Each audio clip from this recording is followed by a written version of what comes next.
Les sénateurs sont élus par un collège électoral de 160 000 grands électeurs.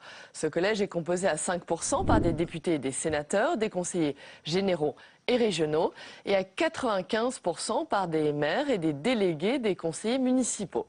N'importe quel électeur, dès lors qu'il est inscrit, donc il bénéficie de ses droits civiques, peut être désigné par les conseillers municipaux comme délégué communal pour voter le jour dédié à l'élection des sénateurs.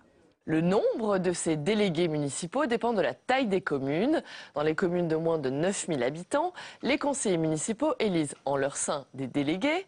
Au-dessus de 9 000 habitants, tous les conseillers municipaux sont délégués de droit. Dans les communes de plus de 30 000 habitants, les conseillers municipaux élisent des délégués supplémentaires. On les appelle des électeurs d'un jour, à raison de 1 pour 800 habitants. Avant, c'était un délégué par 1000 habitants. On a voulu rééquilibrer les villes et les campagnes, si j'ose dire, et on a abaissé ce seuil de 1000 à 800. Mais il faut le remarquer, ces électeurs, ces délégués supplémentaires sont des électeurs qui ne sont pas élus locaux, ils ne sont pas nécessairement élus locaux, ils sont même désignés par le conseil municipal.